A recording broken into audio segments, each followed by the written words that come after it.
Hello नमस्कार साथियों, GCP science class में आपका हार्दिक अभिनंदन है। उम्मीद कर रहे हैं कि आप लोगों की बोर्ड एग्जाम की तैयारी बेहतरीन चल रही होगी। और जैसा कि हम लोग बेटा फिजिक्स के अंदर चैप्टर नंबर 3 को अध्ययन कर रहे हैं, जिसका नाम है विद्युत चालन। लास्ट लेक्चर के अंदर हम लोगों ने अध्ययन किया था सेल का टर्मिनल विभवांतर, विद्युत वाहक बल और सेल का आंतरिक प्रतिरोध में संबंध। क्लियर? तो आज उसी क्लास को हम आगे लेकर आए हुए हैं और अध्ययन करने वाले हैं बहुत ही महत्वपूर्ण टॉपिक का, जिसका नाम है विद्युत सेलों का सहयोग, यानी विद्युत सेलों को जोड़ना। कितने प्रकार से जोड़ेंगे? 3 प्रकार से, श्रेणी, समांतर और मिश्रित। बोर्ड एग्जाम में यह प्रश्न पूछा गया है बेटा। क्लियर? तो चलिए डालेंगे विद्युत सेलों का सहयोग। कितने प्रकार से पढ़ेंगे? 3 प्रकार से। कितने प्रकार से? 3 प्रकार से।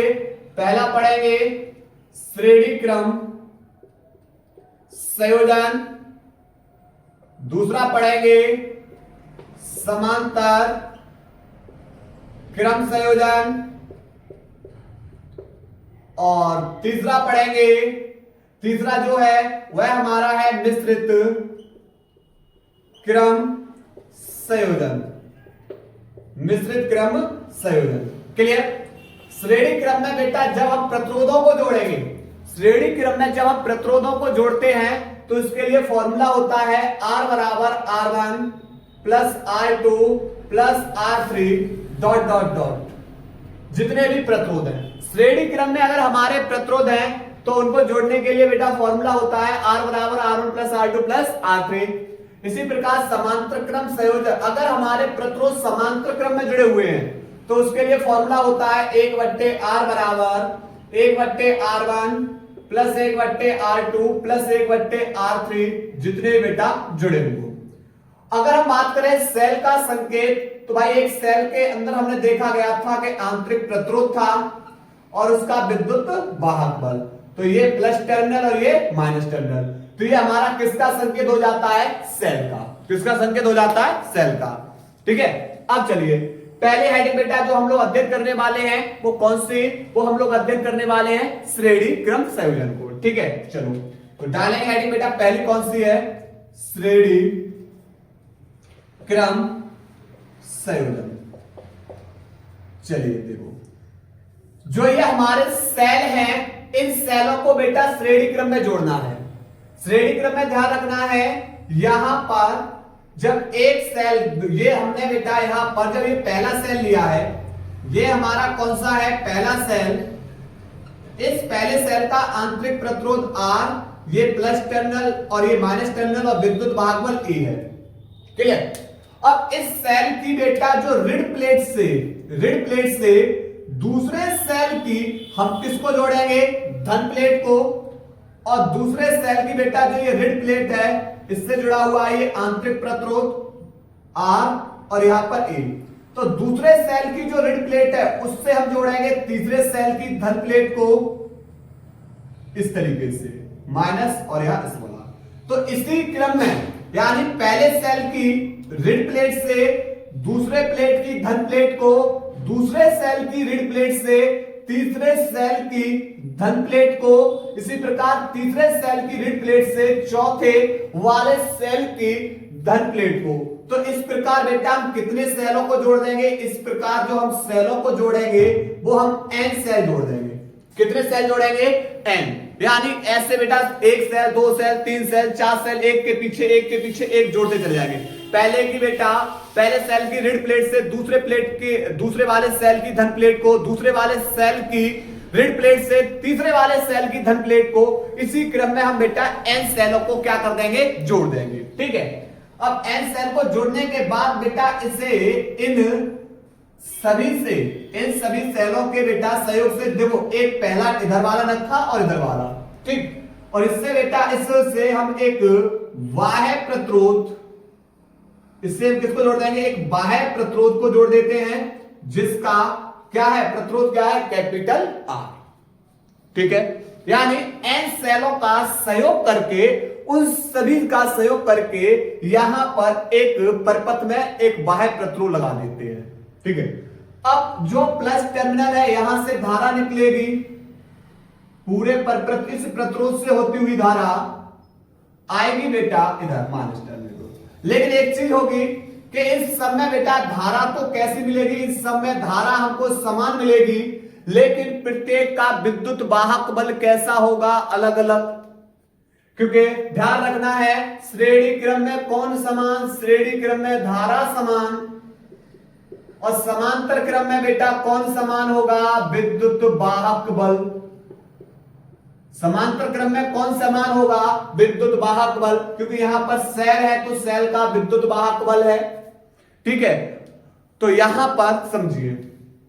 अब तो लिखेंगे, कैसे लिखेंगे, माना प्रथम सेल की ऋण प्लेट को दूसरे सेल की धन प्लेट से, दूसरे सेल की धन प्लेट को दूसरे सेल की ऋण प्लेट को तीसरे सेल की धन प्लेट से इस प्रकार श्रेणी क्रम में व्यवस्थित किया गया है।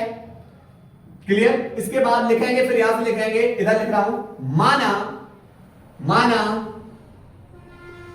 एक सेल का, मैंने कितने का बोला भाई, एक सेल का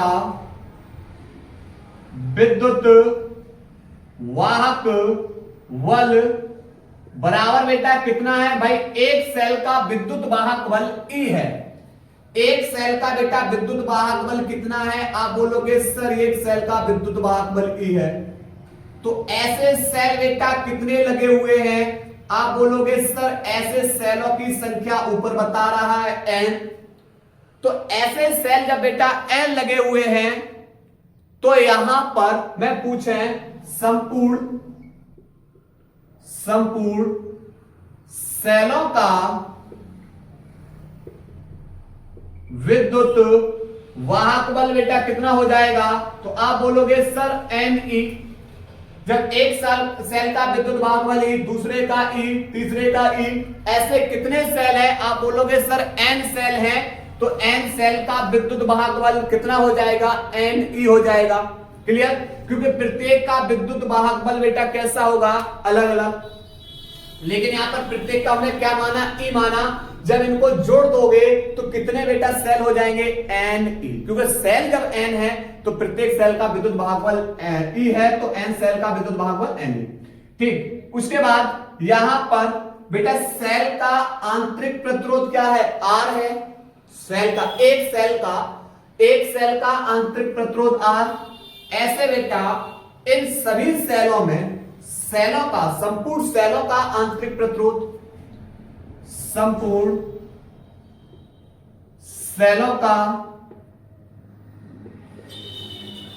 आंतरिक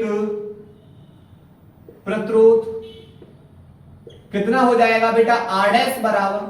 आप बोलोगे सर ये जितने भी प्रतिरोध लगे हुए हैं किस क्रम में व्यवस्थित है, श्रेणी क्रम में। और श्रेणी क्रम में व्यवस्थित हो तो प्रतिरोधों के लिए फॉर्मूला होता है कि R बराबर R1 plus R2 plus R3, तो R' बराबर R1 plus R2 plus R3 dot dot dot कितने बेटा, Rn,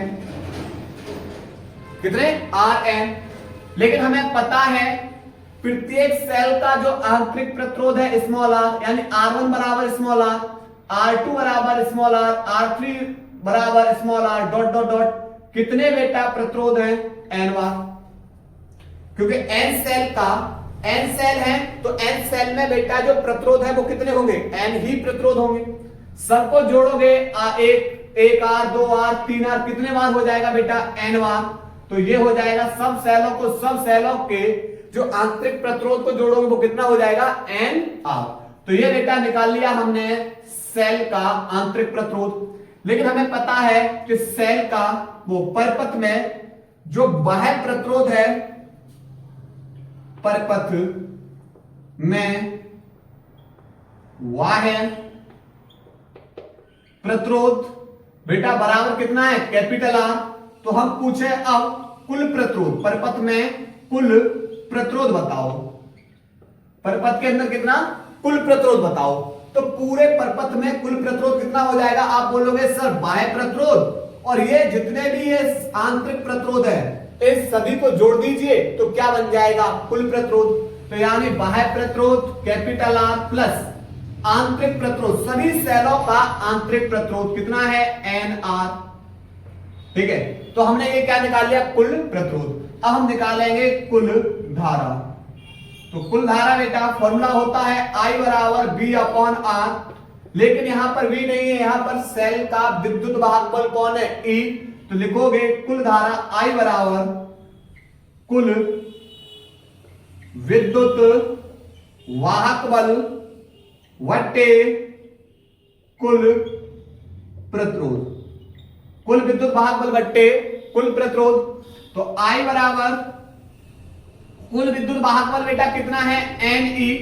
संपूर्ण सेलों का बेटा जो विद्युत वाहक बल है वो कितना है, Ne बट्टे परपथ में जो कुल प्रतिरोध वो है बेटा R प्लस N इंटू में स्मॉल r। ठीक है, तो ये हमने क्या निकाल ली, परपथ में कुल धारा। लेकिन हमें क्या चाहिए, परपथ से अधिकतम धारा चाहिए। तो हमें परपथ में अधिकतम धारा चाहिए, I मैक्सिमम चाहिए। तो I मैक्सिमम लाने के लिए क्या करना होगा, हमें करना होगा जो इनके जो ये आंतरिक प्रतिरोध है इन्हें क्या मानना होगा, नगण्य मानना होगा। किसकी तुलना में, इस बाह्य प्रतिरोध की तुलना में। तभी तो बेटा परपथ में क्या पहुंच पाएगी, अधिकतम धारा। तो कैपिटल R की तुलना में हमें स्मॉल r को क्या मानना होगा, नगण्य। प्रत्येक आंतरिक प्रतिरोध को क्या मानना होगा, नगण्य मानना होगा। तो जब इसे नगण्य मान के छोड़ दोगे तो यहां बचेगा Ne और बट्टे यहां से जब NR स्मॉल nr हट जाएगा तो बचेगा कैपिटल R। तो ये बेटा परपथ में निकलाएगी अधिकतम धारा। क्लियर। तो ये हमने पहला बेटा पढ़ लिया है। और यहां पर E बराबर क्या लगाओगे, E बराबर E1 plus E2 plus E3। ठीक है, तो ये कहानी बेटा हमने पढ़ ली है पहले वाले श्रेणी क्रम संयोजन की। नोट करिए, इसके बाद अगली बेटा पढ़ने वाले हैं, नोट करो। इसके बाद बेटा सेकंड हेडिंग पढ़ने वाले हैं जिसका नाम है समांतर क्रम संयोजन। समांतर क्रम संयोजन, समांतर क्रम संयोजन। ठीक है, चलिए अब समांतर क्रम में क्या होगा, यहां पर बेटा हम सेल ले रहे हैं। प्रत्येक सेल के अंदर ध्यान रखना, प्रत्येक सेल से बेटा धारा भिन्न भिन्न निकलेगी। प्रत्येक सेल से धारा कैसे निकलेगी, भिन्न भिन्न निकलेगी। तो यहां पर इस तरीके से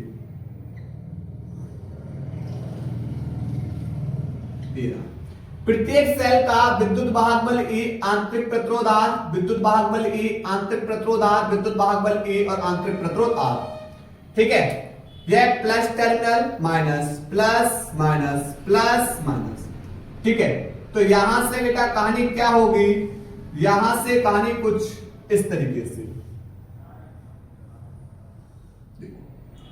यहां पर ये पॉइंट बेटा इधर दे दिया हमने बिंदु A और ये दे दिया हमने B। ऐसे सेलों को बेटा हमने कितने संयोजित किए हैं, तो ऐसे बेटा n सेल हैं। कितने सेल हैं, ऐसे सेलों की संख्या है बेटा वो कितनी है, हमारे n। ठीक है, तो यहां पर ध्यान रखना है। अब इसमें क्या होगा, प्रत्येक से बेटा धारा अलग अलग निकलेगी। यहां से धारा I1, यहां से धारा I2 और यहां से धारा I3, और तीनों जाके बेटा एक संध पे धारा क्या हो जाएगी, जुड़ जाएंगी और कुल धारा बेटा हमने क्या मान लिया, I। ठीक है, तो जब यहां पर धारा भिन्न हो और इसमें प्रत्येक का समांतर क्रम में प्रत्येक का विद्युत वाहक बल बेटा कैसा रहेगा, समान। समांतर क्रम में विद्युत वाहक बल तो कैसा रहता है, समान रहता है, लेकिन धारा कैसी होती है, भिन्न भिन्न। और इससे बेटा हमने जोड़ दिया, इन सेलों से हमने बेटा संयोजित कर दिया इसके बाह्य परपथ में एक प्रतिरोध को, और जो कौन है हमारा बाह्य प्रतिरोध कैपिटल R। क्लियर। तो यहां पर तीन सेलों की जो धन प्लेट है उसका संबंध A से, और यहां पर जो n सेल है, n सेलों की धन प्लेट है उनका संबंध A से, और यहां पर जो इसकी ऋण प्लेट है उनका संबंध बेटा किससे कर दिया, हमने B से कर दिया। पर हम श्रेणी क्रम में बेटा एक प्लेट का संबंध दूसरे से, दूसरे का तीसरे से ऐसे कर रहे थे, लेकिन इसमें बेटा क्या है, जो धन टर्मिनल वाली प्लेट है वो A बिंदु से, ऋण टर्मिनल वाली प्लेट है वो बेटा किससे, B बिंदु से जोड़ दिया। ठीक है, और यहां पर अब देखिए सबसे पहले लिखेंगे माना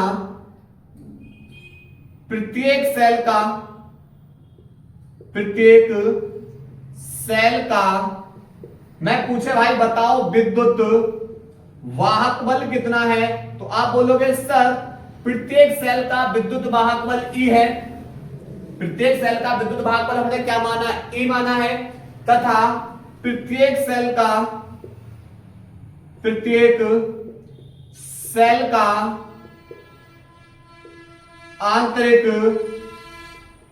प्रतिरोध, आप बोलो सर प्रत्येक सेल का आंतरिक प्रतिरोध क्या है, स्मॉल r है। ठीक है, अब हम पूछेंगे आपसे ऐसे यहां पर सेलों की संख्या कितनी है n, तो n सेलों की जब संख्या है तो हम आपसे पूछें कि जो परपथ है यहां पर ये जो सेल है संपूर्ण सेलों का विद्युत वाहक बल, तो आप बोलोगे सर ये तब भी E रहेगा, क्यों, क्योंकि समांतर क्रम में प्रत्येक सेल का विद्युत वाहक बल कैसा रहता है, समान रहेगा। समांतर क्रम में विद्युत वाहक बल कैसा रहता है, प्रत्येक सेल के लिए समान रहेगा। ठीक है, लेकिन अब यहां से बात करेंगे संपूर्ण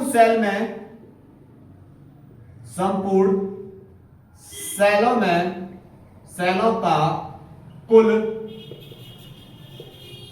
आंतरिक प्रतिरोध कितना हो जाएगा, तो आप बोलोगे कुल आंतरिक प्रतिरोध 1/r' बराबर R1 plus 1/r2 plus 1/r3 dot dot dot बेटा 1/rn। क्लियर। मान लिया बेटा ऐसे n सेल हैं, तो n सेलों में जो प्रतिरोध है वो कितना है बेटा, n प्रतिरोध है। ठीक, चलिए तो यहां पर 1/r' बराबर 1/r1 की जगह r प्लस 1/r2 की जगह r प्लस 1/r3 की जगह r, कहां तक लगाओगे, n तक। कहां तक लगाओगे, n तक। प्रत्येक का बेटा हर समान है तो अंशों को जोड़ दोगे, तो 1/r' बराबर हर समान है अंशों को जोड़ोगे, कहां 1 2 3, कहां तक जोड़ोगे, n तक। कहां तक जोड़ोगे, n तक। तो यहां से बेटा हमें r' का मान निकालना है, तो आप जब इसको पलट दोगे तो ये भी पलट जाएगा, तो r' बराबर हो जाएगा r/n, क्योंकि r/1 बराबर, तो ये भी पलट दोगे r/n। तो यहां से ये हमने निकाल लिया बेटा इसका आंतरिक प्रतिरोध। लेकिन हमें पता है जो परपथ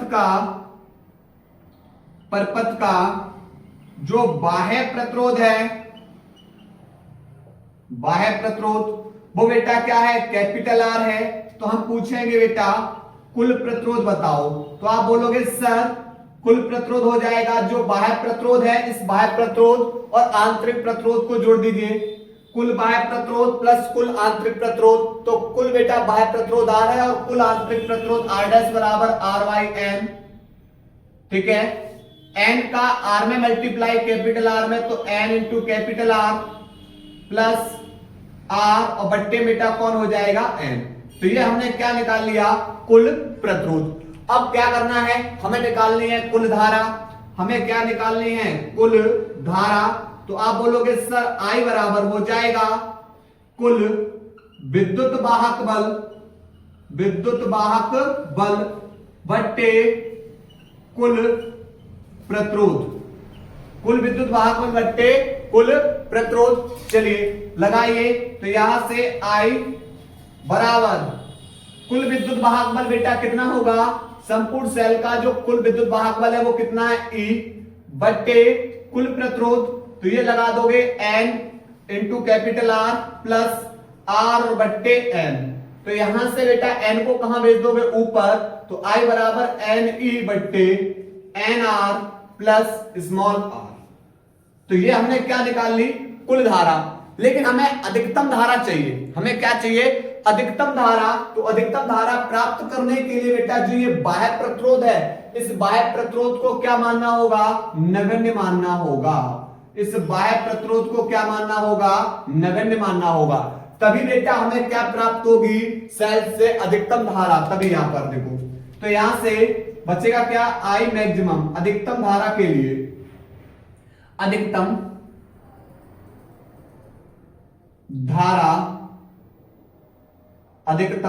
धारा के लिए धारा के लिए।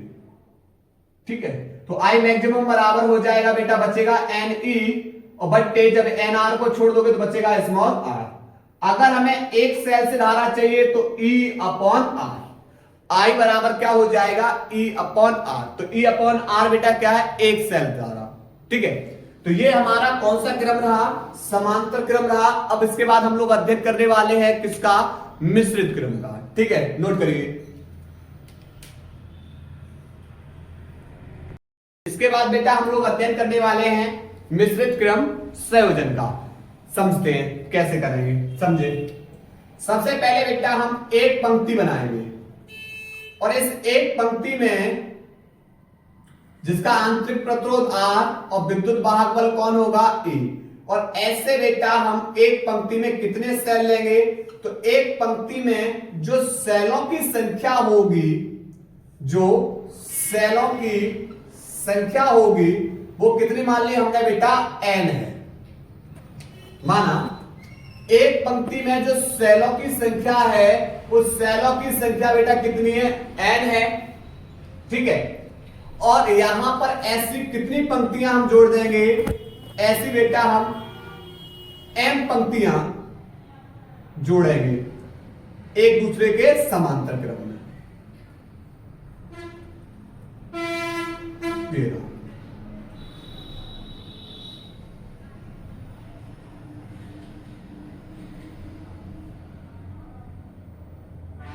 इस तरीके से आप लोग जोड़ते चले जाइए। ठीक है, जिसका प्रत्येक का विद्युत वाहक बल E होगा और आंतरिक प्रतिरोध क्या होगा, इसका आंतरिक प्रतिरोध स्मॉल r, प्रत्येक सेल के लिए P R R E E और यहां पर R। ठीक, और यहां पर इनको हम जोड़ देंगे कुछ इस तरीके से, क्यों। और ऐसे सेल बेटा हमने यहां पर ऐसी कितनी पंक्तियां जोड़ी हैं समांतर क्रम में, तो समांतर क्रम में बेटा ये वाली जो पंक्तियां हैं मिश्रित क्रम में वो कितनी है, m। कितनी है, ऐसी पंक्तियों की संख्या कितनी है, m। क्लियर। तो ये वाली एक पंक्ति में सेलों की संख्या n है। ठीक है, और ऐसे बेटा हमने जो पंक्तियां जोड़ी हैं वो कितनी पंक्तियां जोड़ी है, मिश्रित क्रम में m पंक्तियां जोड़ी हैं। क्लियर। और इससे हम क्या कर देंगे, इससे एक बाह्य प्रतिरोध लगा देंगे। इससे हम क्या लगा देंगे, एक बाह्य प्रतिरोध कैपिटल R। ठीक है, तो लिखेंगे यहां पर क्या लिखेंगे, माना एक सेल में, माना एक पंक्ति में, एक पंक्ति में सेलों की संख्या बेटा कितनी जोड़ी हमने, n है। सेलों की संख्या कितनी है, n है, तथा जो पंक्तियां हैं ऐसी पंक्तियों की संख्या कितनी है, m है। क्लियर। तो हम पहले बात करें बेटा एक पंक्ति के लिए, किसके लिए बात करेंगे, पहले एक पंक्ति के लिए। तो एक पंक्ति के लिए कहां समझेंगे, तो एक पंक्ति में देखेंगे बेटा कि एक सेल का विद्युत वाहक बल, प्रत्येक सेल का विद्युत वाहक बल E है, और प्रत्येक का अगर विद्युत वाहक बल E है तो हम पूछेंगे एक पंक्ति में सेलों का कुल विद्युत वाहक बल, कुल विद्युत वाहक बल, तो बेटा कितना हो जाएगा, n इंटू में E। क्यों, क्योंकि बेटा यहां पर ये वाले किस क्रम में लगे हुए हैं, श्रेणी क्रम में, और श्रेणी क्रम में बेटा प्रत्येक का विद्युत वाहक बल कैसा होगा, अलग अलग होगा। तो यहां पर हमने प्रत्येक का E माना है, तो ऐसे सेलों की संख्या n है, तो यहां पर संपूर्ण सेलों का जो विद्युत वाहक बल हो जाएगा वो क्या हो जाएगा, Ne। इसी प्रकार एक पंक्ति के लिए सेलों का कुल प्रतिरोध कितना हो जाएगा, n इंटू स्मॉल r। क्यों, क्योंकि r बराबर r1 plus r2 plus r3 r4 r5 कहां तक, n तक। जब सबको जोड़ोगे तो कितना प्राप्त होगा, n इंटू में r। क्योंकि ये सब के सब बेटा किस क्रम में लगे हुए हैं, श्रेणी क्रम में। ठीक, तो ये बेटा एक पंक्ति कहानी होगी। ऐसी पंक्तियों की संख्या कितनी है, m है, तो हम लिख देंगे मिश्रित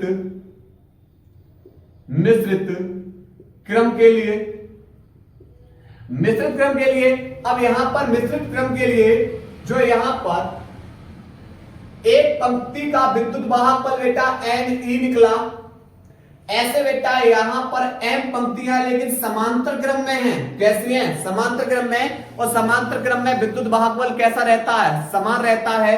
तो यहां पर लिखोगे मिश्रित क्रम में जो हमारी m पंक्तियां हैं, m पंक्तियों का जो विद्युत वाहक बल होगा वो बेटा कितना होगा, Ne होगा।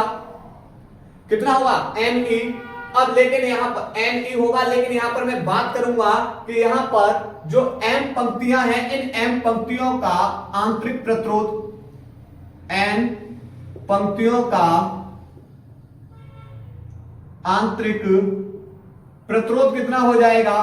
तो आप बोलोगे आंतरिक प्रतिरोध, ये वाली सबकी सब पंक्तियां जो m पंक्तियां जुड़ी हुई हैं वो सबकी सब समांतर क्रम में है। और समांतर क्रम के लिए बेटा जो फॉर्मूला होता है 1/r' बराबर 1/r1 plus 1/r2 plus 1/r3 dot dot dot dot, कहां तक है ये, m तक। ऐसे प्रतिरोध कहां तक जुड़े हुए, m तक। लेकिन हमें पता है कि भैया एक पंक्ति का जो कुल प्रतिरोध निकला है वो कितना है, nr है। एक पंक्ति का प्रतिरोध nr है, यानी r1 बराबर nr, तो इसका भी बेटा कुल आंतरिक प्रतिरोध nr।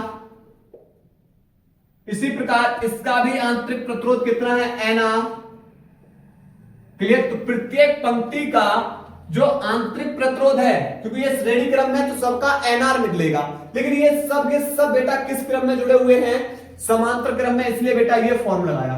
कहां तक बेटा जुड़े हुए हैं, ये m तक।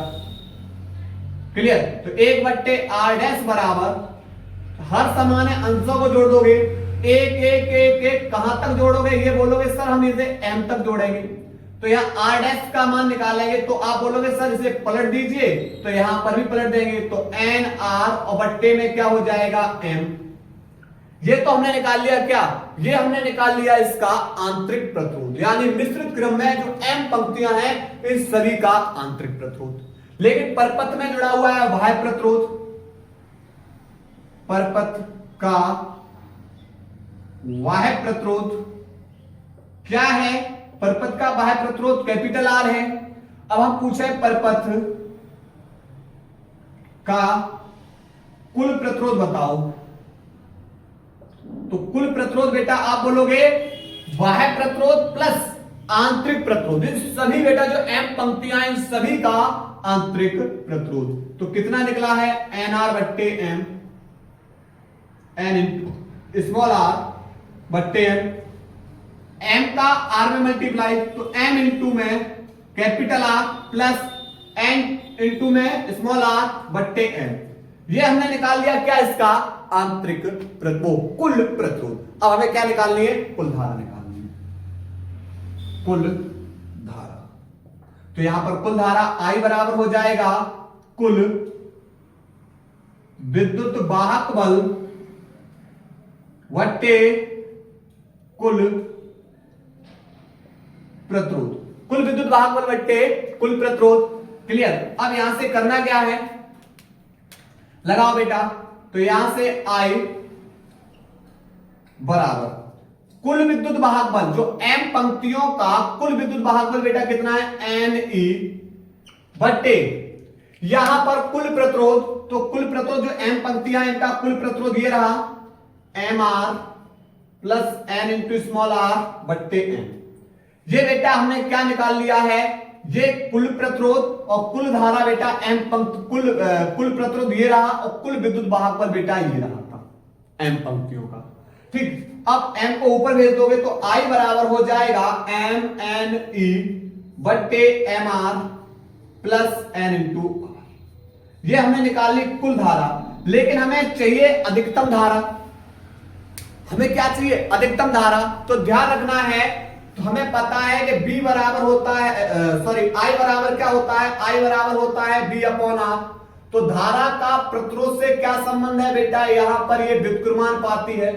कैसा ये व्युत्क्रमानुपाती। अगर प्रतिरोध का मान ज्यादा होगा तो धारा का मान कम होगा, अगर प्रतिरोध का मान कम है तो धारा का मान ज्यादा होगा। लेकिन यहां पर क्या है, यहां पर देख रहे हो भैया दोनों के दोनों प्रतिरोध जुड़ रहे हैं, और जब दोनों प्रतिरोध जुड़ जाएंगे तो प्रतिरोध का मान ज्यादा हो जाएगा और धारा का मान कैसा होगा, कम होगा। लेकिन हमें तो चाहिए अधिकतम धारा, तो अधिकतम धारा प्राप्त करने के लिए हमें mr plus n into small r को क्या करना होगा, न्यूनतम करना होगा, तब जाके हमें क्या मिलेगी, अधिकतम धारा। क्योंकि यहां पर तो प्रतिरोध जुड़ रहे हैं और प्रतिरोध जुड़ेंगे तो इस धारा का मान क्या होगा, बढ़ जाएगा। ठीक है, तो पहले यहां तक नोट करिए, इस चित्र को बिगाड़ के तब हम बेटा इसको हल कर रहे हैं। नोट करो पहले यहां तक। चलिए बेटा लिखते हैं धारा का अधिकतम मान प्राप्त करने के लिए mr plus n into small r का मान न्यूनतम करना होगा। भैया इसका मान न्यूनतम करना होगा, चलिए कैसे करते हैं। तो आप लोगों ने एक फॉर्मूला पढ़ा होगा mr माइनस nr, लेकिन हम यहां अंडर रूट मिला रहे हैं, इसका होल स्क्वायर बराबर। अब इसको खोलेंगे तो आप बोलोगे सर a माइनस बी का होल स्क्वायर होता है a square plus B square minus 2ab, तो a स्क्वायर, तो आप बोलोगे अंडर रूट में n इंटू कैपिटल R का स्क्वायर, तो आप बोलो सर ये स्क्वायर से अंडर रूट हट जाएगा, प्लस अब इसका स्क्वायर करेंगे b का स्क्वायर, तो बेटा इससे क्या करेंगे, स्क्वायर करेंगे तो स्क्वायर से अंडर रूट हट जाएगा, तो n इंटू में स्मॉल r माइनस 2a में अंडर रूट mr और इंटू में b में है बेटा अंडर रूट में n इंटू स्मॉल r। ठीक है, देखिए हमें यही तो मान चाहिए, इसी का मान तो हमें न्यूनतम करना है। ये मान माइनस का दूसरी ओर जाके प्लस का हो जाएगा, तो ये हो जाएगा अंडर रूट में mr माइनस अंडर रूट में nr का स्क्वायर प्लस 2 अंडर रूट में mr इंटू में अंडर रूट में n इंटू स्मॉल r बराबर हो जाएगा mr प्लस nr। देखो इसका मान हमें न्यूनतम चाहिए, न्यूनतम कहां मिलेगा, यहां पर।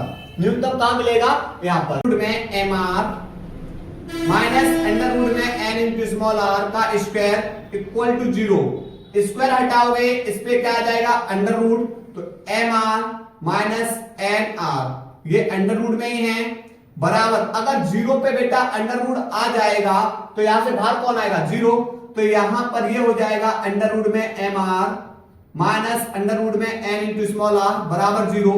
ये माइनस का मान दूसरी ओर जाके प्लस का, तो mr और बराबर हो जाएगा अंडर रूट में nr के, रूट से रूट हट जाएगा, तो mr बराबर हो जाएगा n इंटू में r के। तो यहां से बेटा हम क्या कर सकते हैं, यहां से हम n का मान निकाल सकते हैं, ये r स्मॉल r गुणा में है, दूसरी ओर जाके भाग में, तो यहां से हो जाएगा n बराबर mr कैपिटल और बट्टे में बेटा नीचे आ जाएगा स्मॉल r, और इस n का मान कहां लगा दीजिए, यहां पर।